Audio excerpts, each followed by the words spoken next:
Going on, guys? It's Tim with the Gutter Growth Podcast. I got Ryan Fox with Lights All Year. What's going on, Ryan? Not much. How are you, man? Pretty good, man. Hanging in there. Can't complain. Um, for those that don't know you, can you tell us a little bit about yourself? I know that you're in the gutter space and also the light space. Yeah. So I started my entrepreneurial journey really young at 11. Started mowing yards. That was my background.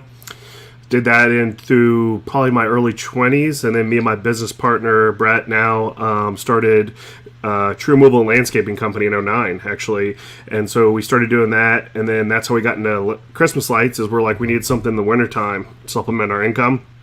Started doing Christmas lights. It took off, and then in 2015 started doing gutter cleaning, power washing, and we've been doing that since. And that's been good, but the Christmas lights are always better. The money is better with that than the gutter cleaning in the fall. So we always joke that say we're a gutter cleaning company that doesn't really clean gutters in the fall, because we make so much more money doing the Christmas lights. So it's kind of funny. But yeah, so we've been doing that since 2015, and now we do landscape lighting, permanent lighting, and then the Christmas lighting too as well. So Good deal.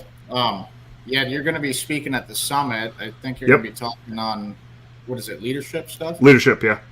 Yep. Yeah, that's going to be awesome. For those who are on here listening, if you want to go ahead and drop the comment grow, we're going to be giving out one free ticket on the show today. Oh, So go sweet. ahead and drop that in the comments, and you'll have a chance to win. Um, Ryan, do you got a little sneak peek of what you're going to be speaking on? Yeah, so obviously, leadership is one of those things that I was just talking with my ops manager yesterday about this, actually. Me and him were talking, and, as a leader, it's one of those things that's ever evolving, right? I don't think it's like you ever become 100% the best leader, right? You always come up with new challenges and new things, and you own a business, you have employees, and you think you've seen it all, and then boom, something happens, and you got to show up for an employee, or you got to show up for a client, or there's all different ways we can lead our staff, right? So that's kind of what I'm going to be talking about, is just how we can show up for our teams and become the best leader, right? Because when you first start your company, right, you're not worried about leadership, right? You're just worried about getting some sales in the door, right? So that's number one. You're just like, let's just get those sales moving, let's get some money in. Well, then all of a sudden one day you look back, you're like, holy crap, I have a bunch of employees, and they're all looking to me. I got to lead them, right? And so that's when you really have to go to leadership. And that happened to me. I had a business coach that really poured into me in about 2017, and that's what he really poured into me was leadership. It was about a 3-year stretch there, man. And without him, I would not be the leader I was today. Like, he was 100% a huge mentor to me and helped me with leadership a lot. And our company went through some trying times with some stuff going on, and I really had to rely on him, and he helped me, so I could show up for my team.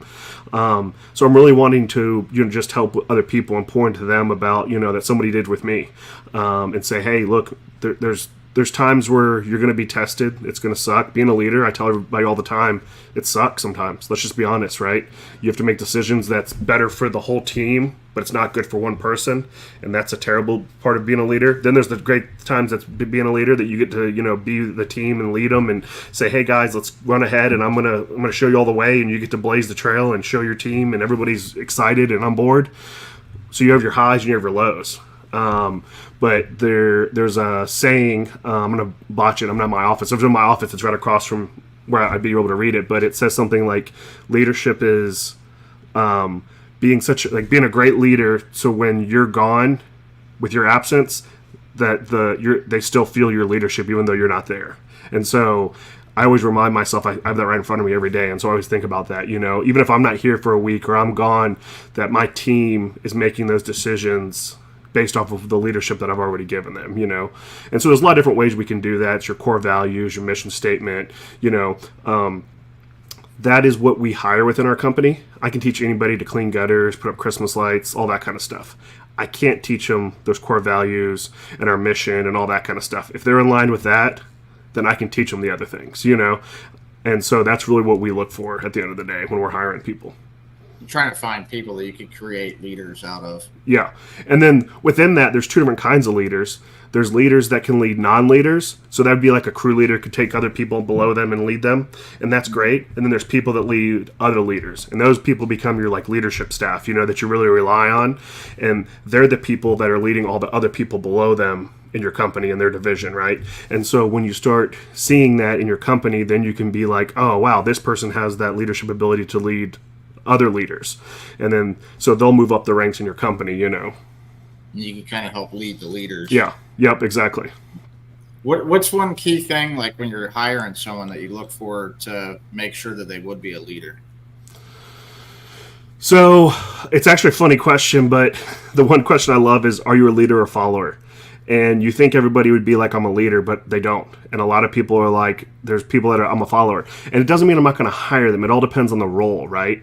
Because if I'm hiring them for a CSR type role where they're just answering a phone, I don't necessarily need them to be the best leader, right? Yeah. I just need them to be task organized or task oriented, to be able to take the calls, put all the information in, and make sure that it gets done from A to Z. So in that case, that might be fine. But if I'm hiring an ops manager, I need him to say, I'm a leader. Like every day I get up, I want to lead people, right? That's what his job is. That's what he's doing every day. He's getting up and leading all the people below him. So I think that's one of the biggest ones I really like. The other thing I like is to ask the question, what is your greatest weakness? Because it challenges people. I have a lot of people I've stumped, and they've been like, I've had really good interviews before, and that's a really good question.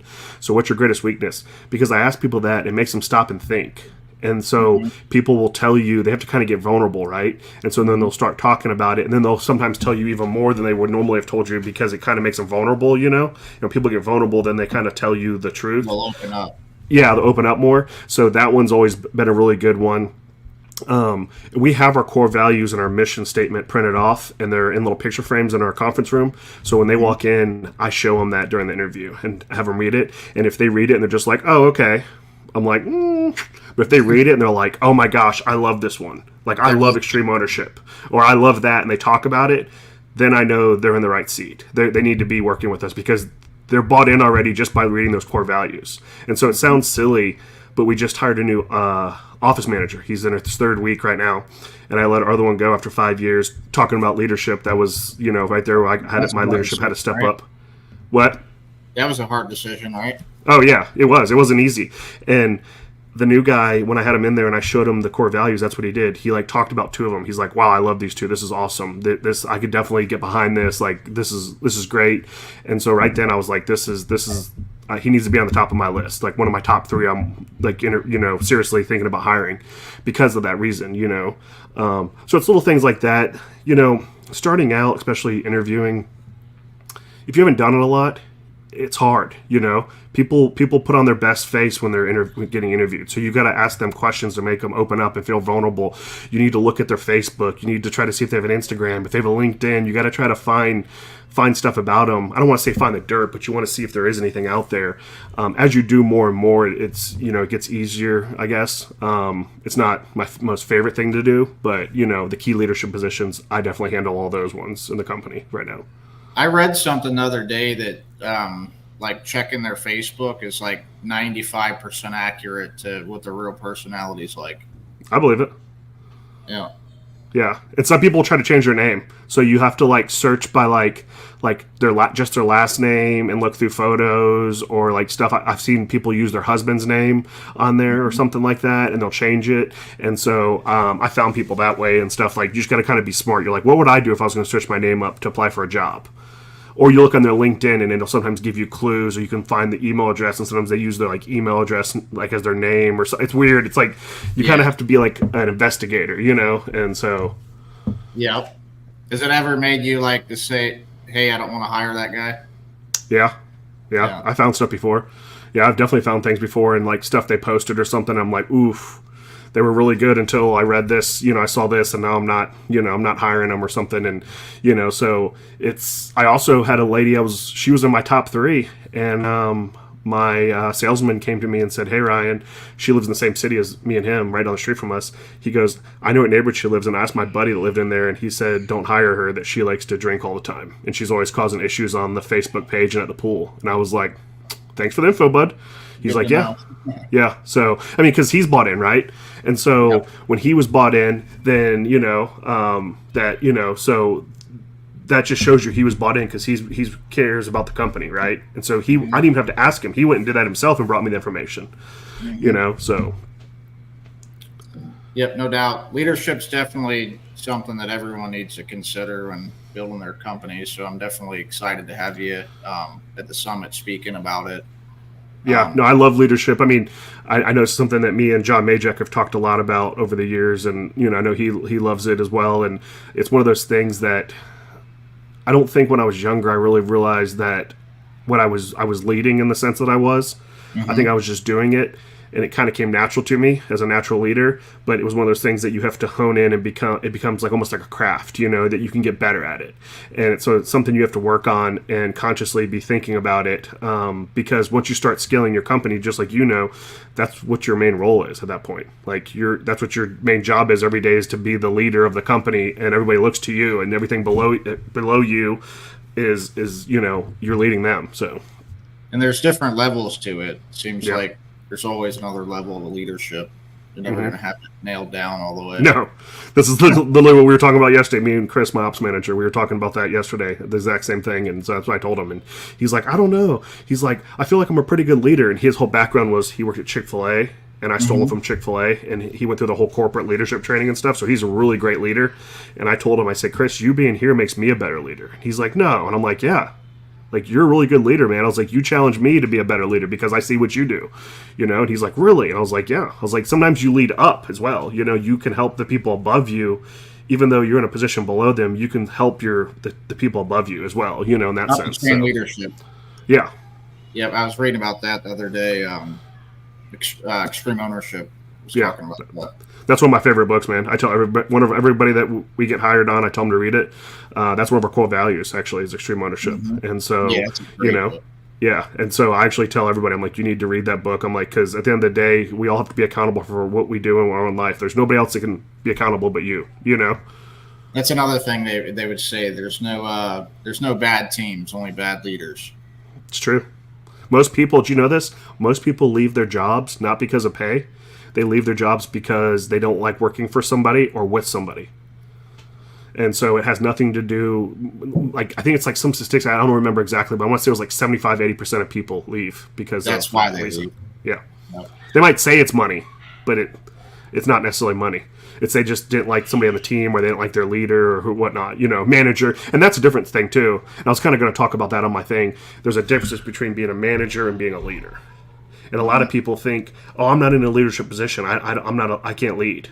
No, you can. You can still be a leader within your company. And that's one thing I was going to talk about on my talk is, and there's a difference between being a manager. Being a manager is totally different than being a leader. Those are two separate things. Managing people and leading people is totally opposite. And some people are good managers and some people are really good leaders. And so once you differentiate that and see that, then you take the people that are just managers and you just keep them on the lower spot and say, hey, you're just a manager. You're going to manage these couple of people. But so-and-so is going to move above you and become a leader because they have those leadership skills and they know how to lead these other people. You know what I'm saying? And so when you look at that, that's a totally different thing as well. So. Yep. And you got to be able to see those traits too, so you can kind of deploy everybody the right way. Yep. So cool, man. I'm excited to have you there. Is there any nuggets you want to drop anyone before we get off here? Man, we talked about my one favorite book. My other favorite book is, I think everybody should read, is called Mindset by Carol Dweck. And I think, it's like the saying, whether you think you can or you can't, you're right. That whole book is, it's wonderful for everybody because, it really just talks about a growth mindset and a fixed mindset and, not being a victim. And, at the end of the day, we all have to be accountable for our lives and what we do. And, I've seen people that, have had nothing and build huge success. And then I've seen people lose it and, everything in between and stuff. So at the end of the day, it's all what's up here. And whether you think you can do it or it's like you can accomplish it, it's up to you. And so it doesn't matter how many of these things you sit through to learn about leadership or you learn about that. If you don't change this first, none of that matters. So Yeah, I think sure. that's the number one thing people have to work on. And I'm not saying like generalized but I think, I struggled with it for a long time, until I switched flip with me too as well, That's where everything starts. You got to make up your mind to make changes and to grow, and so that's great. That's Mindset. Who was that by? Carol Dweck. Carol Dweck. Yeah, Dweck, I believe. Yeah, I'm gonna check that out. Yeah, no, it's an awesome book, man. I love it. I probably read it like once every like 2 years again because I'm like it's so good. I'm like, and I get stuff in it. It talks about mindset in all aspects of your life. Like it talks about everything from business to personal life to like your kids, everything. Yep. So it's all important. So good deal, Ryan. Thanks for coming on, man. And I'm excited to see you at the summit. And don't forget to drop the word grow for a chance to win that free ticket. So awesome. Sounds good. Thank you.